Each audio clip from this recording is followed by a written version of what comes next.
Okay. Okay, we live? Yeah. Okay, greetings to all our participants and greetings on behalf of myself, the JLE.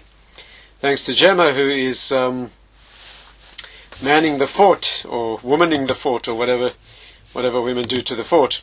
I'm trying to get a chat box open. Give me a moment to see if I can do that. Not succeeding. Give me a sec. Maybe this will work. Yes, okay. So I have, I can see people who are logged on through the JLE, so if you want to make a comment or ask a question, that's fine. Gavin, Ari, Brands, nice to have you with us. Mitra, overdosing as usual. Elliot, Howard, Yechiel, good to have you. Okay, I see lots of names. Forgive me if I don't greet you personally. But Krasner family, nice to have you with us. Orion, welcome. Ruth, Jonathan, Kalaski family. Okay, great. Okay, let's take the next step in our journey. By the way, if you are streaming this or on another platform other than the JLE, I don't see you. So if you're on one of the social media streams, I won't see your question. You'll need to email me or contact me privately if you have a question. Here's what we do. On Mondays, as you know, we look at mitzvahs. We began with Derech Mitzvah Sechel, which is a classic work from the side of Hasidus, early days of Hasidus, but we've broadened that into an in-depth look at mitzvahs in general. Wednesdays we look at ideas. We've called that thoughts of the soul. Mondays we call it actions of the soul. And what we began exploring right after Shavuot was one or two items in the Ten Commandments, and we began a process of looking at honoring parents, one of the Ten Commandments. Last week what we did was an introduction to the Ten Commandments. I'm not going to repeat that. What I'd like to talk about on this occasion is the specifics of honoring parents. So to do that, let's take just a moment of background, revise very, very briefly, put ourselves into the space of this position on the Ten Commandments, and I hope you'll see how the discussion flows. And what we'll try to do is devote the bulk of our time in this session to talking about the difficult, perplexing issue of honoring parents correctly, show some of its surprising and lesser-known features, and try to leave our session clear about the spiritual background and about the practicalities. Let me remind you that we began by observing that honoring parents is one of the Ten Commandments. And that led us to a discussion, and if you were not part of that discussion, I would urge you to download it and go through it, because it's essential material in order to understand the specifics that we'll move ahead to discuss. And what we said was the Ten Commandments are a perplexing set of instructions or statements, and the question we began with, as I'm sure you'll remember, and here I'm just doing a 3-minute revision, is what is special about the Ten Commandments? Try to show in detail that the theory that the Ten Commandments are the big moral principles governing society is not correct. And I gave a few reasons why that could not be the case. There's another set of mitzvahs which are basic, namely the 7 commandments of mankind. The Ten Commandments are obviously not the big moral principles. Not coveting is not necessarily a major moral principle as much as killing or stealing. There are a number of reasons that we can assume that the Ten Commandments are not bigger or more punishable necessarily. And the theme that I tried to lay down last week, and this is the thing to remember, and this is necessary for all Torah understanding, the Ten Commandments are not more fundamental in the sense that they're more important or more actionable. They're fundamental because they're the categories from which the rest of the Torah evolves. And that's the fundamental idea to grasp. We try to show that there's an organic growth in Torah.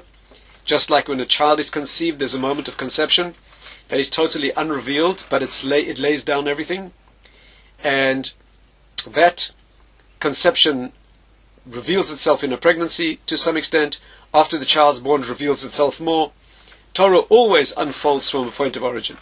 The Ten Commandments are the 10 basic categories. When Moses came down the mountain, Moshe Rabbeinu came down with 10 Commandments, he was indeed bringing the whole Torah, packaged in 10 categories. Each of those roots unfolds into detailed mitzvahs, yielding 613 altogether. But there are 10 major categories. One of the applications of that is that any time you fulfill any mitzvah, you're also fulfilling the one of the 10 commandments that mitzvah is an expression of. And obviously it goes without saying that any mitzvah you fulfill, you are also fulfilling the first of all the mitzvahs, which contains all of them, namely I am. Obviously, every time you fulfill a negative command, or more obviously when you break a negative command, you're also breaking the second of the 10 commandments, which is the first of all the negative commandments. And I'm sure you can see the logic of that. Incidentally, what we didn't say, which is fascinating to know, is that all organic growth works like that. You know, the Torah begins twice. Here's one beautiful way to see this. The Torah has two beginnings. It begins with I am, and then that single statement of I am devolves into 10 commandments, and that devolves further into hundreds of commandments. But the Torah also begins with the word Bereshis in the beginning. A chronological, not a spiritual devolution, but a chronological evolution, if you like. Think about this. If the Torah begins with the word Bereshis, Bereshit, in the beginning, then that must be the moment of conception. And if we are true to our principles, then that first word must contain the whole Torah. Right? Well, again, if all the... Here's how the Talmud puts it. It says the whole Torah is contained in the 10 commandments. All the 10 commandments are contained in the first one. All the first ones contained in the first word, Anochi I am. And the first word's contained in the Aleph. So you see it's a folding back and back and back into origin. Let's try that with the Torah's chronological description. The whole Torah is found in the word Bereshis. Where do you see an example of that? Well, the Gaon of Vilna was famous statement that he made was that every mitzvah in the Torah is contained in the word Bereshit. Every mitzvah in the Torah is contained in the word Bereshis. What's the logic? Well, if it's the first word in the Torah, it must contain everything. That's the rule. When the genes of the parents fuse in the conception of the child, that's when the totality of the child's future is laid down. Once the Gaon of Vilna was sitting at the celebration of a Pidyon Haben, 30-day redemption of the firstborn son. So one of the students turned and said, Rabbi, you told us that every mitzvah in the Torah is contained in the word Bereshis. Where do you see Pidyon Haben in the word Bereshis? Without hesitation, the Gaon of Vilna said, look at the 6 letters that spell Bereshis. Ben Rishon Achar Shloshim Yom Tifteh. You shall redeem the firstborn son after 30 days. No problem, there it is, you see it right there. So you see that, David, why is the creation begin with a bet? Because it's the beginning of multiplicity. The Aleph is silent, not expressed in the world. That comes before the creation. The creation is a world of multiplicity where Hashem's oneness manifests as the multiple elements of the world. And that's indeed exactly why it's begin. David, I hope you appreciate this. The Torah, which is a chronological description of creation, begins with a bet, because the world is being formed. The 10 Commandments begin with an Aleph, because God is expressing Himself. That's the difference between the two creations. Bereshis beginning with a base, but when you come down from the spiritual world, do you know what an Aleph is? An Aleph is 2 Yuds and a Vav. Imagine how an Aleph is written. Right? Aleph, 2 Yuds and a Vav. 26. 2 tens and a Vav. 26, which is Hashem's name. Yud, coming down, 10 Kabbalistic emanations from the spiritual world, 10 of them reflected in this world, joined by the letter Vav, which means joining. Vav in Hebrew means and, conjunction. Vav in Hebrew means a hook. So the Aleph is the letter of spiritual origin. That's why it's silent, it's not yet in the world. But it's hooking up to the spiritual world. And therefore the whole Torah is contained in 10 Commandments. All of them containing the first one. All of them containing the first word, I am, which is obviously a total statement of existence. And all of that in the Aleph, which is the silent point of origin, which has the 26 elements of Hashem's name. You know, my great teacher of Moshe Shapiro, he used to give a shir, and sometimes, on rare occasions, for example, when he used to visit England, we used to get together, and let's say 15, 20 people around the table, and he would say, what would you like to speak about? And people would say, everyone would say a different subject. And then he would give a shir about one thing, one single subject, that was the essence of all of those points that he'd been asked. Amazing thing. Many years ago in Israel, I had a friend called Ronnie Yulan. Ronnie was a fighter pilot in the Israeli Air Force before he moved into the yeshiva world and became a very seriously learned Talmudic expert. he told me that on Saturday nights, Motzei Shabbos, they used to have a share with Rav Moshe Shapiro.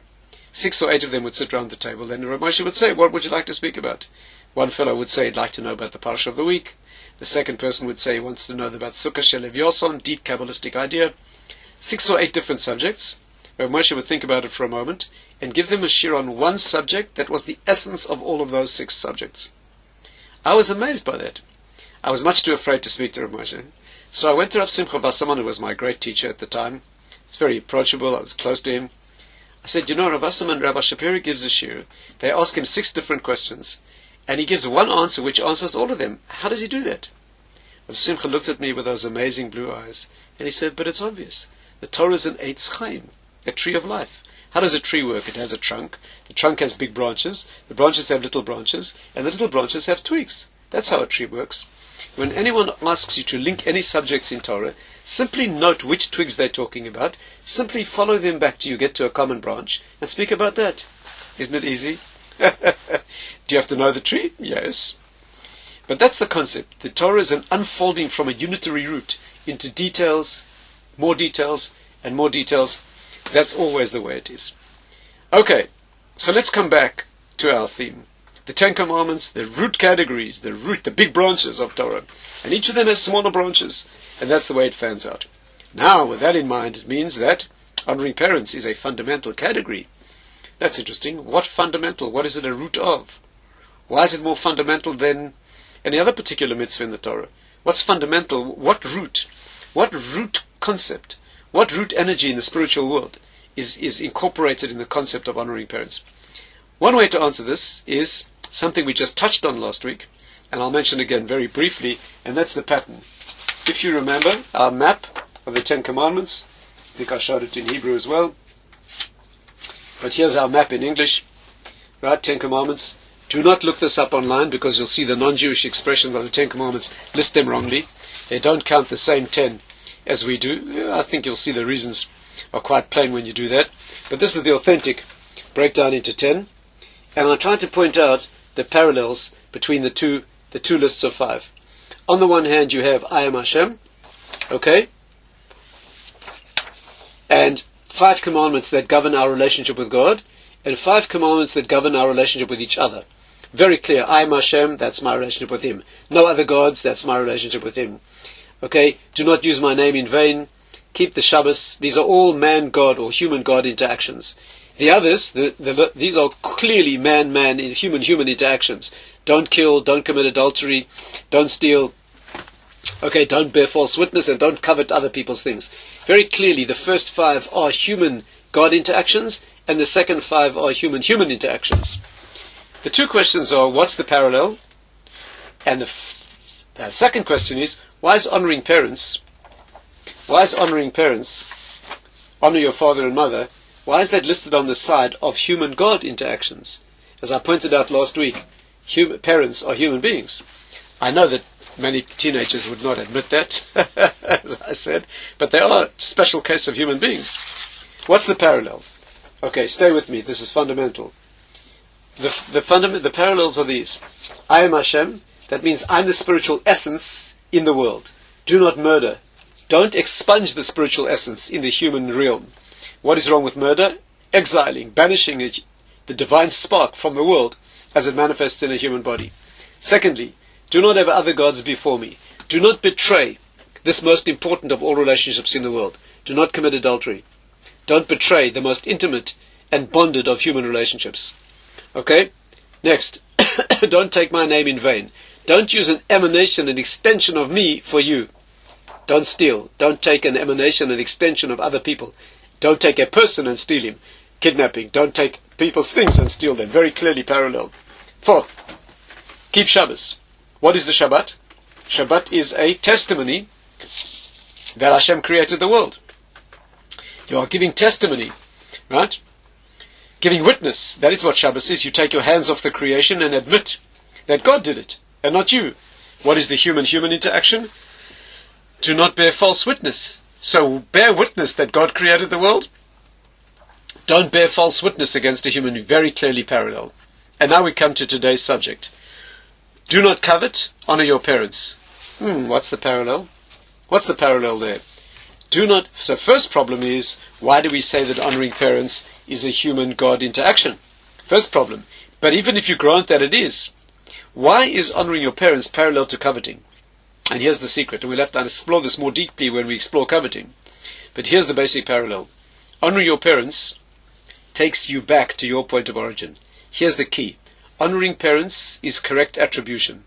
I am here only because of them. That's where it originates. The reality, the source is there. Coveting, that property belongs to that person. No connection to myself. What are you doing looking over the fence wanting his home or his money? You're not attributing correctly. That belongs there. It was given to him because it's what he needs in the world. Correct attribution. This property, attachment of a human being, is correctly attached to him. My essence in the world is correctly attached to my point of origin. That's my parent. Correct attribution. Let's take this further. Stay with me. These are deep ideas. Looking at a parent is going back to your source. What's unique about a parent, unlike all other human beings, no matter who helped you in the world, no matter how massively they helped you, no matter what they've done for you, you're in the world only because of your parents. Whether they intended, they didn't intend, they wanted you, they didn't want you, they treated you well, they did not treat you well. The point is, you're in the world because of your parents. So the mitzvah of honoring parents takes you back to your point of origin. And if you have any sense, a moment's thought will take you back to your grandparents. And a moment beyond that will take you back to Adam and Chava, Adam and Eve. And a moment beyond that will take you back to God consciousness. That's where you come from. So looking at your parents is the last of the man-God mitzvahs that takes you back to the man-God mitzvahs. In other words, I look to my parents. My parents are the interface between God and myself, Hashem and me, and you and me. Because parents are human beings, but they represent my point of origin, and a deep thought will take you back to their point of origin. So what's unique about humans is they're both an aspect of humans. I relate to them as human beings. They're also an aspect of the godly source in the world, because they represent for me what Hashem is in the world. They're my point of origin, just like He is. So that is the connection. Therefore, honoring parents is the last of the human God mitzvahs, and the first, so to speak, takes you into the second set, which is the human-human. It's the interface between the two sets. Okay, on the one hand, when I look to my parents, I'm looking all the way back to my point of origin, discovering Hashem. And on the other hand, I'm looking to human beings who are my point of origin. So honoring parents sits at the interface between your relationship with human beings and with Hashem. They are in loco deus, right? Your parents are in place of God, so to speak. Now, let's understand the mitzvah on the next level. Honoring your parents correctly, like all mitzvahs in the Torah, all themes in Torah, always parallel, halachic, that means the practical halachic legal aspect, philosophic, what it means in philosophical depth, Kabbalistic dimension, and also Mussar dimension. What does this mean in terms of character building?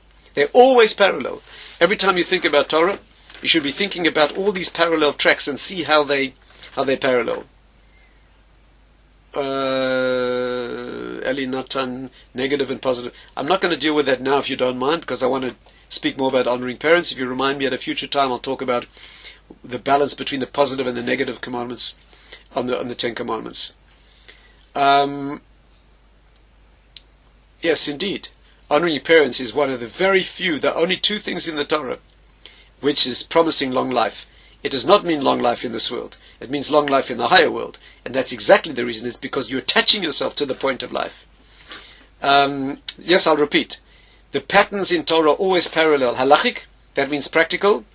Philosophical, that means what we call hashkafa, understanding. Kabbalistic, right, which means the deep, deep spiritual root. And Mussar. Mussar means the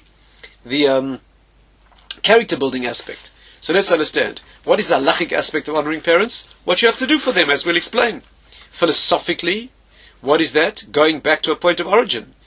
All of Torah, we said, always traces things back to their point of origin. You've not understood any subject in Torah correctly unless you took it back to its point of origin. Always. The Gemara will always seek a source in a Mishnah. The Mishnah will always seek a source in Torah. You're always going back to the first time. The Gaon of Vilna says that the first time a Torah mentions a thing, the first time the Torah mentions a word or a concept, that's its essence.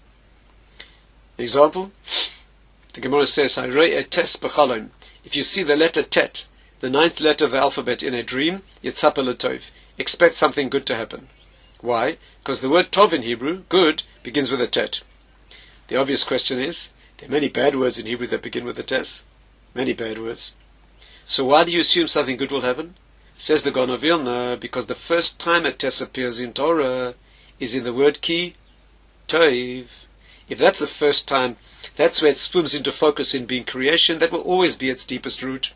Wonderful principle, by the way. It also means that all bad things in Torah that start with a tes have a source in goodness, as they must, of course. So the idea is that you trace the thing back to its point of origin. Philosophically, in science, for example, you're always looking for the point of origin. In science, you're not interested in the details, you're interested in the law, the scientific law, the law of mathematics or physics or chemistry. The law explains the details.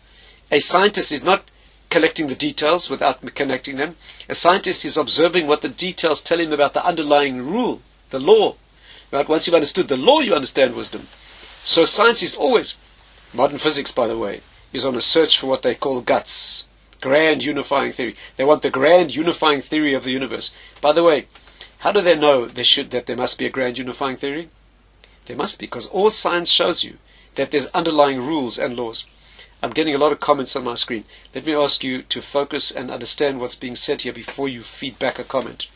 Again, if something's not clear, feel free to ask. But before you, as I keep appealing to everybody, when we're learning Torah, we're trying to develop new ears. Not taking the information to the same old ears and then spit back what you think it means in terms of their old values. Let's try to break through new barriers and understand new things, new ears. Put aside what you know. Okay? Let me appeal to you to do that. You'll get much more out of our discussions if you do that. So honoring parents is a tracing back to origin. So let's do it again. Halachic, you have to respect your parents.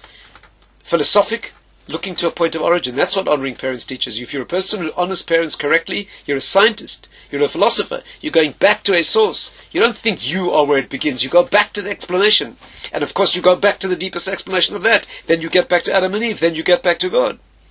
Right. Let's talk about it on a Kabbalistic level. Kabbalistically, when you go back to the point of origin, you discover Hashem.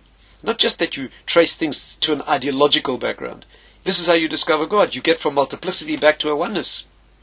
What is this called in the world of Musa? In Musa, which is character building, this is called Hakaras HaTov, gratitude. And that's why gratitude is the most fundamental of all the mitzvahs, of all the midas, let's say. There were great Torah teachers in the last generation who would accept students who had bad character, full of character flaws. They knew they could work on them. But a student who could not show gratitude, they rejected. If you can't take a thing back to its point of origin, there's no way you'll be able to learn anything. You can't, if you don't understand to look for the unifying principle, there's no way I can work with you. And therefore, a person who's angry, a person who is jealous, all kinds of things, but a person who cannot show gratitude, doesn't have that self-effacement, that humility to say, I'm not where it begins. In Hebrew, the word for thanking is the same as the word for admitting.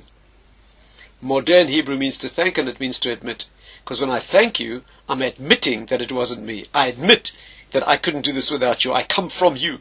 Or this good comes from you. And therefore, in the dimension of Musa, this is called Hakaras HaTov. So you see that all these dimensions parallel. And that's the theory of honoring parents. When you fulfill a mitzvah of the Torah, you have all the benefits of that mitzvah, as we know. When you honor parents, you're going back to the point of origin. Both halachically, philosophically, you're training yourself to look for causes, not accept things as they are, but look for genuine causes.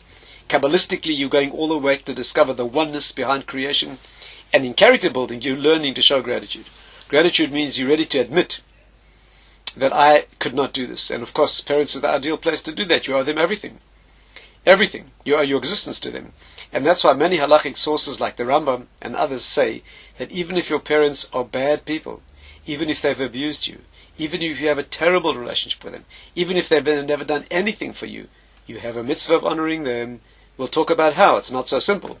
Why? Because you're not honoring them because they deserve to be honored. They may deserve to be honored and respected much less than anyone else you know. That's not the point. The point is that they're your point of origin. This has got nothing to do with this has got nothing to do with whether you like them. You have to give charity to your parents before anyone else. Is that because you like them? No, you may not like them at all. Some of the bitterest relationships in human history have been between parents and children. That's not the point. The point of the mitzvah is not because you feel anything for them.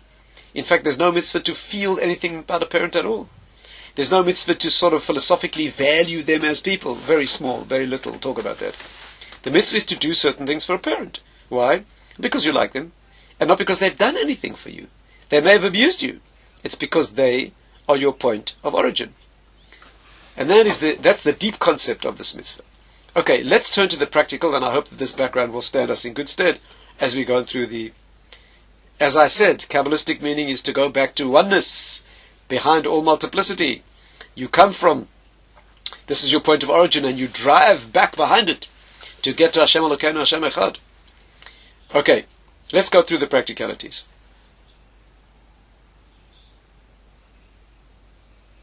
Ari, this is an irrelevant question, if I may say so. We're not discussing COVID. You're making assumptions, medical assumptions, which I don't think you're correct about. And if you insist, we look to all causes in medicine. We look to the infectious agent and the body's immune system. They're both relevant, of course. It's the interaction between the two. But this is not our subject. We're focusing on honoring parents right now. Let's see if we can stay focused, okay? So, let's discuss honoring parents. There are two versions of the mitzvah, two aspects to the mitzvah. The Torah expresses it in two different ways, and our commentaries teach us that they're both facets of the same thing. There's a mitzvah of kibbud and yira. Let me explain this as clearly as I can.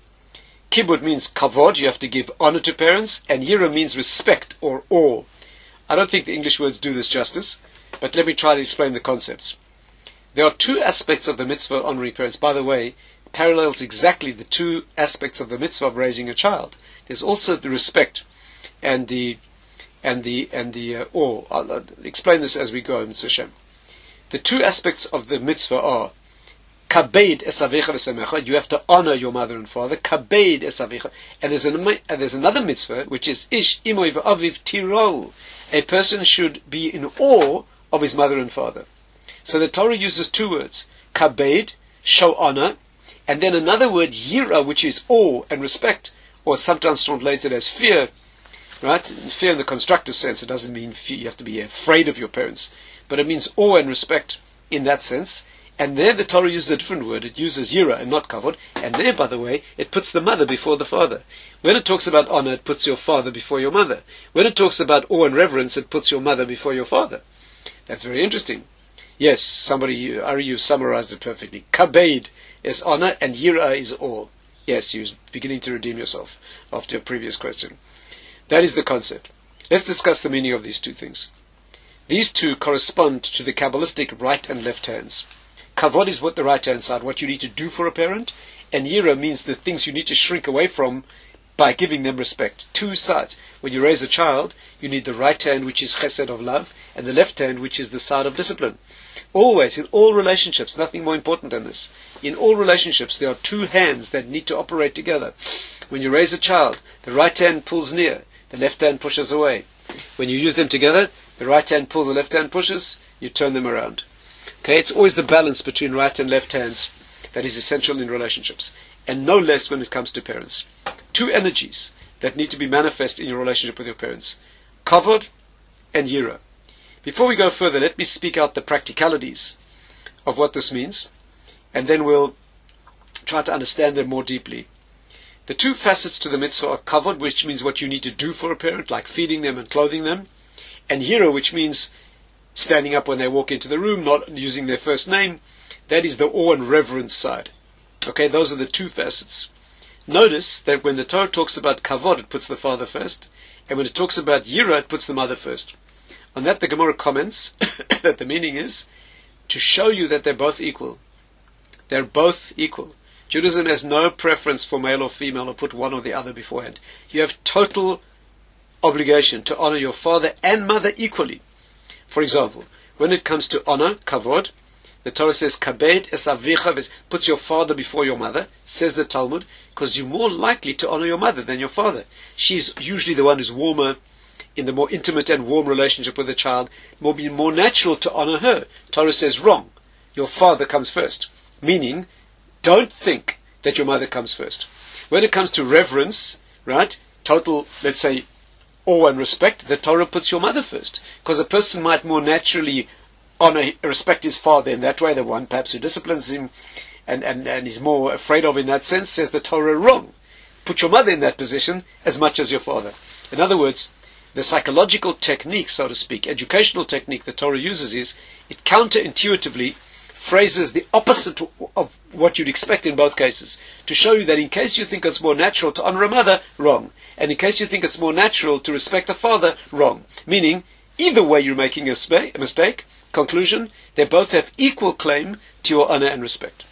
And therefore there's no priority. Let's ask a practical question. Who comes first in practice? Who comes first in practice? You're sitting at home, and your mother and father ask you for something at the same time. Stay with me. Jenny, those are both capacities to bring you into existence. I don't think you've said any difference between them. So stay with me. Let's say your parents ask you for something at the same time. Who comes first? So stay with me. This is interesting. Depends what they ask you. Let's say, for example, I'm giving you an opinion of many of our halachic sources. Let's say you're sitting at home, and your mother and father ask you at exactly the same moment, could you please make me a cup of tea? Who do you give to first? You can't give them at the same time, right? Your father's in the east wing and your mother's in the west wing. They want a cup of tea at exactly the same moment. Who gets the food first? You tell me, please. Anyone know? Which of your parents do you serve food first? Any comments? Any contributions? Your father comes first. Why does your father come first? Because your mother has a wifely duty to serve her husband food. One of a wife's marital duties is to present food to her husband. Since your mother has a duty to present food to your father comes first, because you and your mother have that obligation. Let's say your parents ask you for dignified clothing at the same moment. They're embarrassed, they're not properly clothed. They need to be covered in a dignified fashion. Who gets the clothing first, your father or your mother? Your mother. You know why? Because a Jewish husband has an obligation to see that his wife is dignified before him. The law is that if one of them must be embarrassed in order to have something to let's say, beg for something or any embarrassment, Jewish marital law is that the husband is obliged to go through that embarrassment. And therefore your father and you have that obligation to your mother, so your mother comes first. There is no difference between them, right? It depends what they ask you for. If your parents are divorced, your parents are separated, completely divorced, who comes first? You tell me. According to what we've just studied, who comes first? In general, the answer is neither. Neither one. Because there are no mutual responsibilities to each other. A divorced woman is not presenting food to her husband, and a divorced husband is not presenting clothing to his wife. And therefore, no priority, right? Judaism does not put one in, a male or a female in primary terms in terms of their value. And therefore, this has got nothing to do with who's the breadwinner or who's any other criteria. Okay, let's go into these right and left hands. Let's deal with the right hand first. That is called kibbud. What are the laws of kibbud? Stay with me, I'll try to give you a comprehensive rundown on these laws. Kibbud ava'im, honoring the parents, means that you're obliged to clothe, that means dress your parents, put their shoes on, cover them when they're cold, give them food and drink, and take them where they need to be taken. That's the list. I'll say it again. The Torah obligates you to put your parents, dress them when they need help getting dressed, put their shoes on, cover them when they're cold, and if they need to be taken somewhere, it's your duty to see that they are taken. Notice this has got nothing to do with emotions. The Torah is not saying you need to emotionally relate in a respectful way to your parent. It is brought in many halachic sources that you should find something admirable about your parents' values. Even if your parent is a very problematic individual, they probably have done something good. They probably taught you one positive value. They probably represent something that is spiritually positive in the world. That you should choose to respect and look up to them because of that value. But that's a peripheral aspect of the mitzvah. The mitzvah is practical. It's not an emotional attitude. People think that honoring parents is an emotional relationship with your parents. It's nothing to do with that. Honoring your parents means to clothe them, put their shoes on, cover them when they're cold, give them food and drink, and take them where they need to be taken. That is what it is. I hope this is clear. Now, if you cannot do it personally, you need to see that someone else does it. You live in a different country. You're not exempt. Then you need to see that someone else does it. Siblings are obliged to share the responsibility. So there are 3 or 4 or 5 or 6 children in the family. They need to share the responsibility of you asking questions. Please, could you hold the questions? I'm going to get through all of that. I'm going to go through all of this one thing at a time. Give me a chance. I can't say it all at once. One thing at a time. We'll try to get to all those questions. So hold the questions, please. Just concentrate on what's being said. We'll get there. If I fail, then you'll challenge me. You'll ask me a question. So this, of course, applies when your parents need help. There's no mitzvah to walk into your mother's bedroom in the morning and try to dress her, which is perfectly capable of dressing herself. We're talking about when they're elderly or ill. This is what you're required to do for a parent. If you cannot do it yourself, you need to see that someone else does it. If you have a difficult relationship with a parent and you need to end it, let's say it's emotionally destructive for you. Therefore, you can leave, but you need to make sure that someone else does it. Just because you have a destructive relationship and it's psychologically harmful, emotionally harmful for you, and so you choose to live elsewhere, that doesn't exempt you from the obligation. Find someone else to do it. Right? You cannot abandon a parent. Point number 2. The Torah does not oblige you to pay for this. That's very interesting.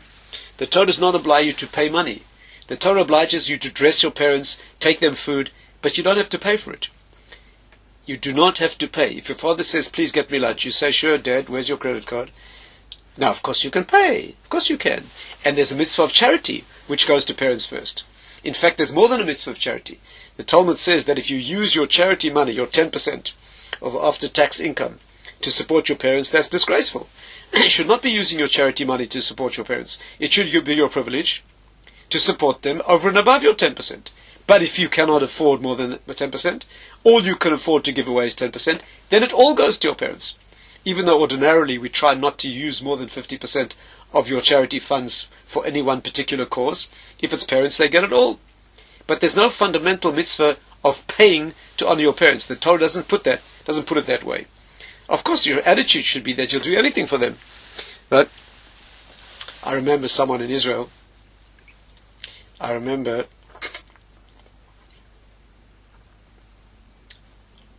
someone in Israel whose father, he lived in Jerusalem. His father lived in Tel Aviv. And his father asked him to visit him every week. He had to spend a day traveling to Tel Aviv to honor his father. It's a mitzvah to do what your parents ask you to do. They want you to spend time with them. All else being equal, then you need to do that. If your father asks you to do something for him, or your mother, it's a mitzvah to do it. So this man's father asked him to visit him every week. So the man went to Rabbi Yashiv, great rabbi, and he said, Rabbi, my father wants me to visit him every week, and it costs money. It costs money. I have to take a bus, then I'll take a taxi, then I've got to take a number 1 bus from Jerusalem to Tel Aviv. I've got to take a taxi there. It costs money. Do I have to do it? Rabbi Yashiv said to the man, no, walk. Just to give you a concept of how you need to look at this. So you're not required to spend money, but you're required to do it. Okay? So you need to feed your parents and clothe them and so forth and so on. You aren't required to spend money. You are required to lose income. Let me make that plain. What you call opportunity cost. So let's say your father says, I'd like you to spend Wednesdays with me. And if you spend money, if you spend the Wednesday with your father, you lose money. For example, you lose your job. You're not required to do that. But let's say every day you can make a lot of money doing certain business activities. You're required to sacrifice those activities on the day your father wants you to be with him. Is this clear? You're not required to spend money or lose money, but you are required to lose income. I hope this is clear. That you are required to do. Next point. If you're a woman who's married, you're exempt from honoring your parents. Again, a married woman, first duty to her husband. A husband's duty to his wife can also be discussed. Non-Jewish parents are not included in the same halachic category, although since they're your point of origin, you owe them. And that's an interesting point when a convert to Judaism, how they relate to their parents. And that becomes a detailed question. Can they say Kaddish for them? Can they say Shiva for them? I'm not going to go into all of that now. I want to discuss the more general things. But a married woman is exempt from honoring her parents. The reason is, a married woman's first duty is to her husband. So if your father says, could you please spend Sunday with me? And your husband says, darling, I want you to spend Sunday with me. Now that's an unwise husband, because he's causing a conflict between his wife and her parents. But if push comes to shove, and it's a question of honoring your husband or your parents, you're exempt. You cannot dishonor your parent. You can't break the laws of Yira. But that's certainly not. But you don't have to spend time with the parent because you are exempt. Here's an interesting halachic question. Many years ago, there was a married couple where the wife lost a parent. Parent died, and she was in the first year of mourning for her parent. As you know, in the year of mourning for a parent, we don't attend weddings and celebrations, places where there's music and dancing. And so she was doing that. There turned out to be a wedding in the family, and the husband very much wanted his wife to attend the wedding with him. It was a wedding in the mutual family, and the husband wanted his wife to go, and she was very distressed. She wanted to honor her husband. On the other hand, she felt very bad going to a wedding with music and dancing when she's in the year of mourning for her parent. Very distressed. She wrote to Rav Moshe Feinstein, and he writes an amazing tshuva. He says this. He says that mourning does not last for a year. Mourning lasts for 30 days only. Mourning never lasts for a year. It lasts for 30 days. The reason you do that for a year for parents is not due to the law of mourning. It's due to the law of honoring parents. And a married woman is exempt from honoring her parents. Go to the wedding. Okay. Anyway, be that as it may. Had it been in the first 30 days, that might be different. Now, your goal as a parent is to teach your children to honor you, not to free them from obligations. Your goal as a parent is to teach your children Torah. Now, you don't have to make them put your shoes on and dress you. That's when you need it. But you certainly have to teach your children the honor of parents. Let's move to the left-hand side. So the positive side is what you're required to do for your parent. As I explained, you are...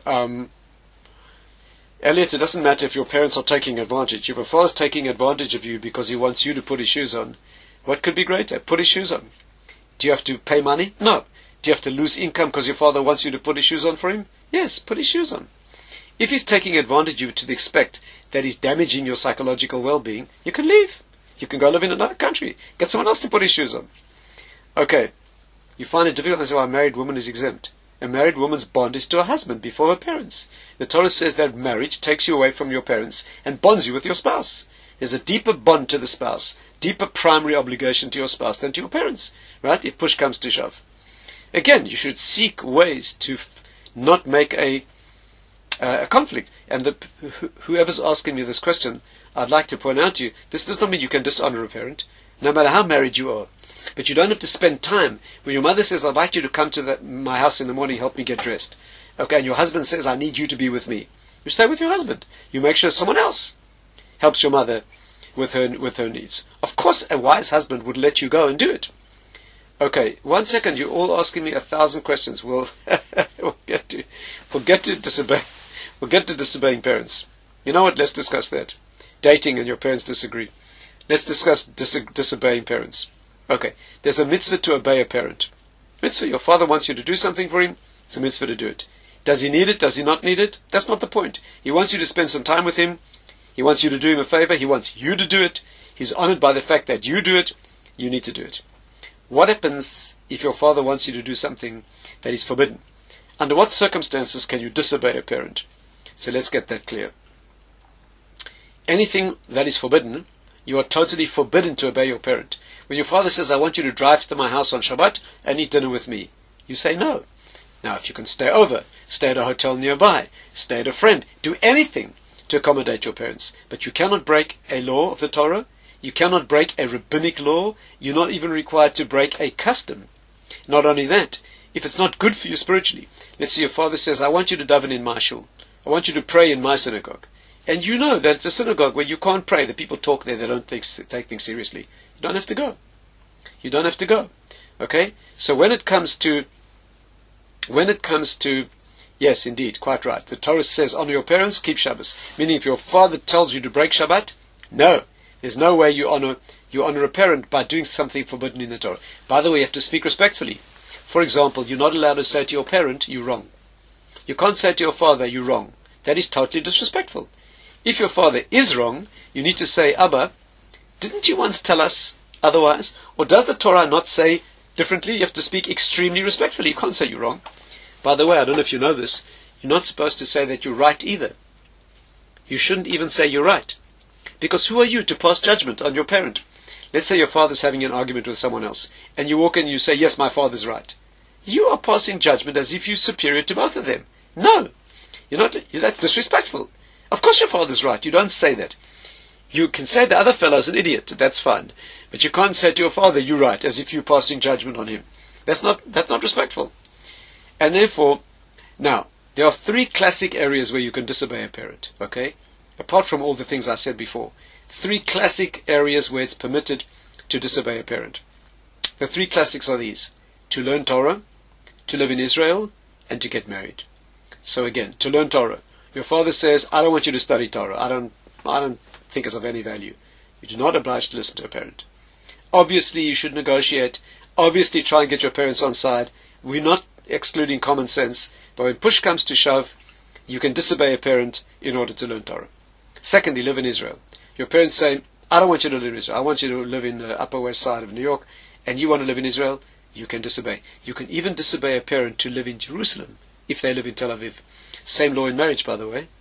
If one of the spouses wants to move to Israel and the other one doesn't, you can request a divorce in Jewish law. You live in Tel Aviv, your husband wants to move to Jerusalem, and you say no, he can divorce you. Now that's not the way to handle marriages. Don't try this at home. But I'm just telling you, you can disobey a parent to live in Israel. And finally, to marry. By the way, before we get to marriage, let me tell you a story. I had a teacher, wonderful teacher, unfortunately just passed away from COVID a few weeks ago. But anyway, wonderful teacher. And when he was a young man in South Africa, in a small town, many, many years ago, unusually for that generation, he wanted to go and learn Torah. It was not the done thing. It was the very, very beginning of the Tshuva movement. He was very, very keen to go to Israel and learn Torah. And his mother was very observant in her own way, but she was terrified. It was 1967, just after the war. She was terrified of her son going to Israel. She thought it was very dangerous, and she was absolutely terrified. So this young man went to ask many rabbis in the community. And the rabbis told him, it's not good to upset your mother, but you have 2 out of 3.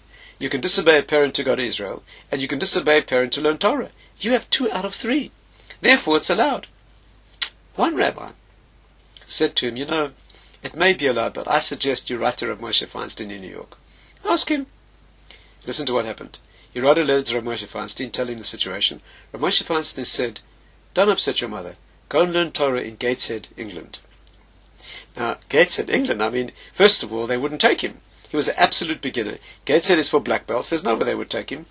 But when Gateshead Yeshiva saw the letter from Rav Moshe Feinstein, they took him. And it was the perfect place for him. Had he gone to Israel as a soft, sweet South African boy, living in yeshiva with Israelis, sleeping on a hard plank of wood, eating garlic and eggplant, for breakfast, it would have been too tough for him. But he went to Gateshead where they loved him, and they trained him and they taught him. He became an outstanding personality in the Kiruv world. He started movements of Kiruv and techniques of his own. It was the perfect place for him. So, although you can disobey a parent, that doesn't mean you should. Rabbi Dan, if a husband forbids his wife to speak with her parents, absolutely not. That's forbidden. If your parent says to you, I forbid you to speak to anybody, never mind a relative, you call that relative, there's a fight in the family, your parents say we don't speak to them, that's forbidden. Absolutely not. Now, you need to be careful, Rabbi Dan, because you need to use your head. If you go and speak to somebody that your father told you not to speak to, and your father's of a violent disposition, he hangs out with a Sicilian crowd, and he's going to pitch up at the person's house and shoot them in the knees and torture their kitten, then it may be a good idea not to speak to them. So, Rabbi Dan, you need to use your common sense. But here's the rule brought in Poskim.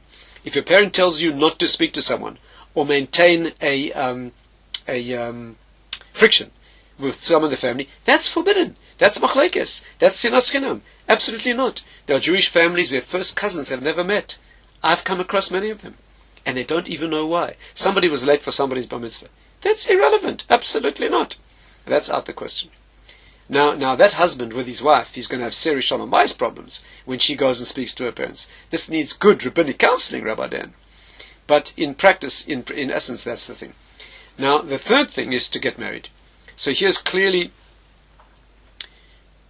the rabbi's name happened to be Rabbi Chaim Shein, who lived in Gateshead latterly. Wonderful personality in the Kiruv world. Marry. Your parent says, I don't want you to get married, you can disobey them. Your parent says, I want you to marry, you can disobey them. Your parent says, I want you to marry so-and-so, you can disobey them. Your parent says, I forbid you to marry her, you can marry them. In other words, after all, why can you disobey your father to marry the girl you want? Because you're going to have to live with her, not him. And therefore, it's your choice. He's got no right to tell you whom to marry. Now, you'll be very well advised to take your parents' advice. And you're very well advised to have them on board, especially if they're going to pay for the wedding. But, at the end of the day, it's your marriage choice.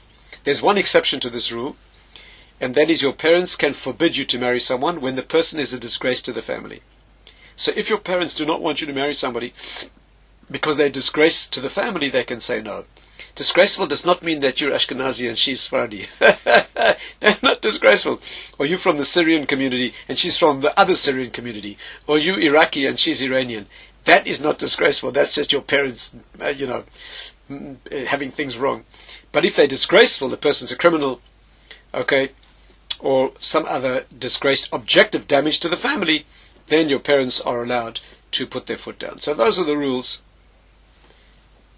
Zev, if your parents want you to marry and you don't want to get married, your parents are probably right. Speak to a local Orthodox rabbi. No reason to delay marriage.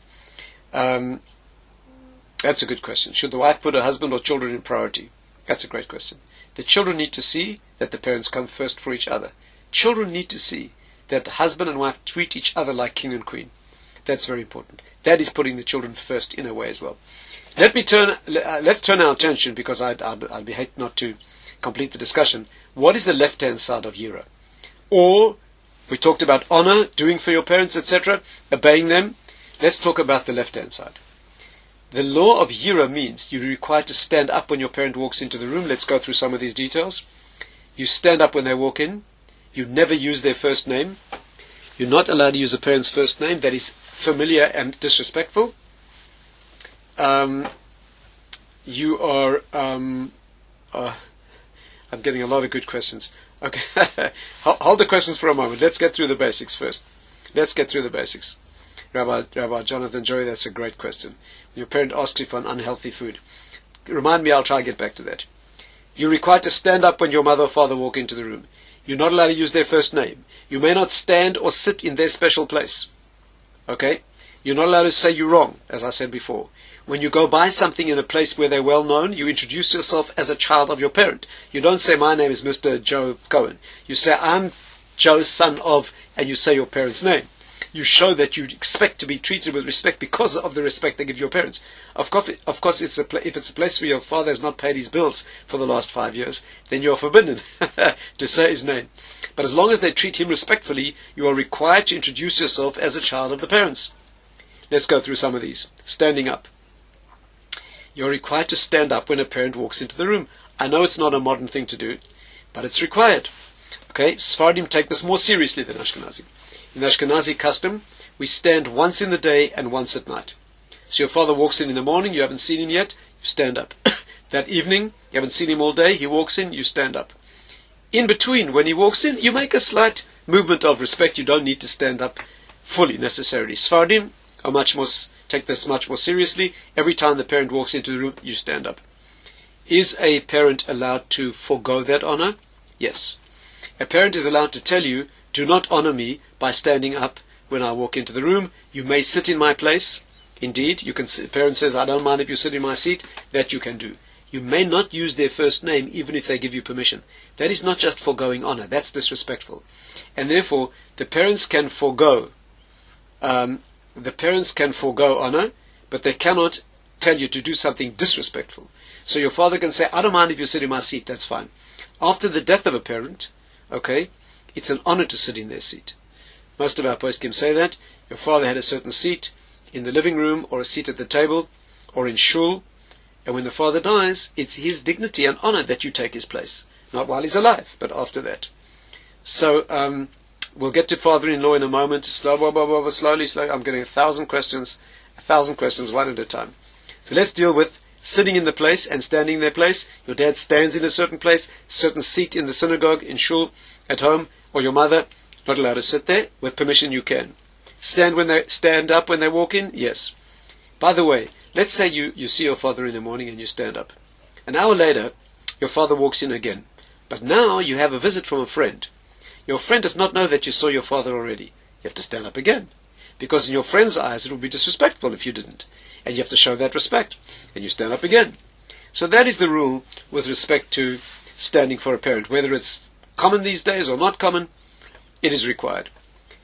Using a first name, even if they give you permission, that is not acceptable. When you call to the Torah, of course you say your name. I am so-and-so, son of such and such. That's fine. Or when you use a title of respect. My dad's name is Dr. so-and-so, such and such, or Mr., right, or Reb this, or a title of respect that shows you're not just talking about them as if. Now, you may not even use your parents' first name, even if they're not present. Even if they're not present, unless they have a common name. Let me explain this. If your father's in the room, you cannot use his name on no account. Let's say he's not in the room, or he's not alive anymore. So here's the rule. If your father has a common name, a very common name, you can use it. Because if you talk about a certain David or Joseph, no one's going to immediately assume you're talking about your father. If your father has an uncommon name, like my father's name was Koppel. That's an uncommon name in this generation. My dad's not alive, but I'm not allowed to say that to you. Okay? Because as soon as I say that name, you would immediately assume I'm talking about my father, and therefore it's disrespectful to use his first name. So that is the law with regard to the left-hand side. Let's deal with some of your questions. Parents passed away, the same law applies as I've made plain. In-laws, the same rules do not apply in terms of first names and so on. After all, they might be your friends. Let's say you marry your close friend's daughter, right? They're on your social level. That's not disrespectful. Grandparents, okay, let's understand this. In-laws, you have a mitzvah to help your spouse honor their parent. So your mother-in-law should be treated with your mother should certainly be treated with great respect under all circumstances, but you help your wife in honoring her mother by honoring her too. A step-parent, you have a Torah mitzvah to honor, as long as your parent's still married to them. So let's say your mother's passed away, or she's divorced, your father now marries another Jewish woman. You have a mitzvah to honor that lady exactly as your mother, as long as your father's married. If he dies, and she's no longer married to your father, or there's a divorce, then you don't have to anymore. Again, it makes sense to do so, but there's no obligation. But while your parent is married to a step-parent, okay, this is actually a Torah mitzvah, you are required to honor them as you would a parent. Grandparents is a fascinating discussion. I wish we had time to go into detail. I just mentioned briefly. You're required to honor grandparents, and there's a three-way debate about the reason for this. Is it because you have to honor, is it because you have to honor your grandfather because your father does also? Is it because the Torah makes no distinction between grandparents and parents? Torah often refers to children and grandchildren in the same terms. Okay? So what is the reason? Is it because your father has to honor your grandfather that you need to? Is it because the Torah makes no distinction between parents and children? Right? Is that the reason? Those are two possible reasons. So what is the reason that you're required to honor a grandparent? I leave you to think about that for homework. What difference does it make? Are you honoring your grandfather because your father has to honor him? Are you honoring your grandfather because the Torah really makes no distinction between parents and grandparents? Okay, is there another reason as well? You could think about that. And what difference does it make in terms of I'll give you a clue. The question is, who comes first? Let's say your grandfather and your father want a cup of tea at the same time. Who comes first? Think about the reasons, and I think you can solve that problem. An older brother or sister, you're also required to honor. In fact, es avicha ve'es imecha, extra words in the Torah, you're required to honor your older brother and sister. Now there's a debate whether it means only the oldest one or anyone older than you. But if there's an older brother, then she should get served food first, walk through the door first. Those sorts of honor are totally applicable to an older brother or sister as well. Affectionate nickname. So you cannot use a nickname for a parent. Not a first name and not a nickname. That is much too familiar. Absolutely not. And therefore, right? By the way, you may not use a nickname for anyone if it's derogatory. The Rambam writes that you lose a share in the world to come for that. So to call somebody fatty or smelly or some derogatory nickname, to coin the nickname or to use it, you lose a share in the world to come for that. Can you call someone by affectionate nickname? You want to call your wife baby face or cookie face or baby shoes or something like that. That's fine if your wife likes that sort of a name. But not a derogatory nickname. And parents, absolutely not. Absolutely not. Yes, good observation. Your stepmother is not your point of origin, but because she's attached to your father at that point, you're required to honor her as well. Jonathan, your parent... Oh, let's talk about your question of unhealthy food. Yes, this is brought in the Shulchan Aruch. Let's say you are required to do something... your father needs you to do something unpleasant. For example, let's say the doctor says your father needs to exercise. So you are the one who has to force your father to exercise. So you walk around with him while he's exercising and he's in pain, and that's a mitzvah to do, but you have to do it with a very pleasant and kindly way, right? What's brought in the code of Jewish law is that if you feed your father a food, you feed him a meal with a long face, showing that you prefer not to be there, you've transgressed more than you've done a mitzvah. Okay? And if you do something unpleasant to your father, but with a pleasant face, you're making him exercise, because he needs to. But you're doing it with love and affection, you fulfilled a big mitzvah. That's the answer to your question. So if your father wants you to bring him unhealthy food, let's say he's diabetic and he wants sugar. No. You say no. A smoker wants you to pass him a cigarette. No. Rabbi Moshe Feinstein writes it's forbidden to pass the matches to a smoker. So your father's addicted to smoking or alcohol. You may not give it to him just because he asks you. Absolutely not. Absolutely not. You need to do it in a kindly way, in a respectful fashion. Parent wants their son to come over at breakfast time before going to work, but your wife needs you to help. Okay. The way to solve that problem is to remember the value of Shalom Bayis. If your wife really needs help with the children and you want to escape and go say good morning to your parents, help your wife with the kids first, and then make a special effort to stop by your parents as well. Okay. Are the rules mother-in-law? Yeah, we discussed that.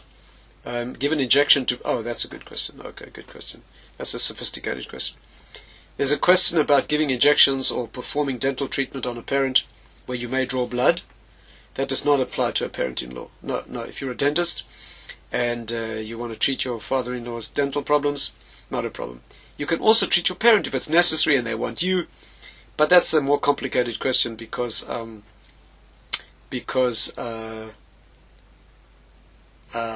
may draw blood.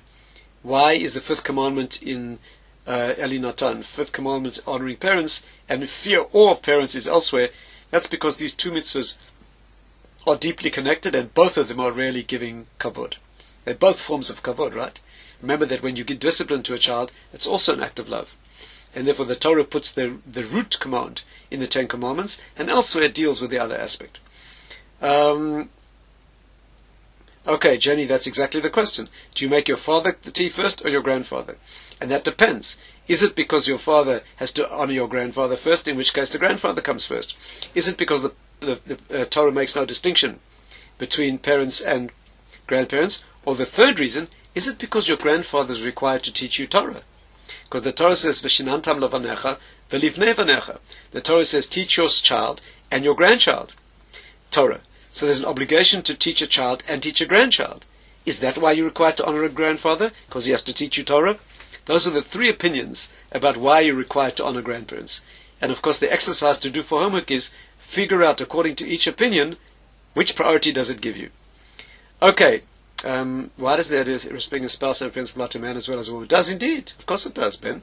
Respecting your spouse over your parents. Again, but it's two different mitzvahs. Let's get that clear. One is kibud av va'em, and one is shalom bayis, and the marital connection. These are two completely separate mitzvahs, right? And that will lead you to conclude which one takes priority in which situation. Okay, so we've gone over time, but this has been a basic introduction to honoring parents. Very, very basically. Again, there's enormous amount to say. I'd recommend a book on this. There's an art scroll book called The Fifth Commandment, if I'm not mistaken. I think that's what it's called. That's an excellent summary of the background and the laws and the practicalities.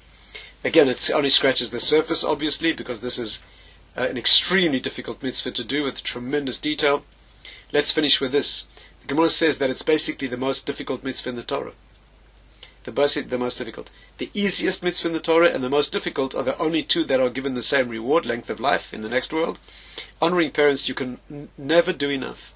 Never do enough for them. Why? They're the reason that you're in the world. The Talmud says that one of the great rabbis, his mother's sandal broke, so he made her walk to the house on his hands. He put his hands up and he made her walk on them. When the rabbis heard that, they said, you didn't even begin to show your mother enough honor. That's nothing. And therefore, yes, Ari, of course, the book is applicable to people whose parents are living and not living. It goes through all the laws of honoring parents in a very comprehensive. It doesn't deal with all the nuances and peculiarities, but gives you a very, very good approach to it. And honoring a parent adequately is almost impossible. Almost impossible, right? A great challenge. And finally, when parents are a difficult relationship or a destructive relationship, you can distance yourself. Absolutely. You're not required to go through psychological trauma to honor a parent, but you do it from a distance. Okay, let's stop at this point, although there's endless amount to say. Thank you, Gemma, for hosting this session. Thanks to the JLE. These are always downloadable from the JLE site. You can also get them on my own website. And they have links to each other. So feel free to download these and go over them. And you can share them with pleasure. But thank you very much for joining. And I hope to see you on Wednesday when we'll discuss another in the series of great ideas. And perhaps next week we'll talk about another one of the Ten Commandments. All the best. Have a wonderful week. A healthy week. Thank you very much.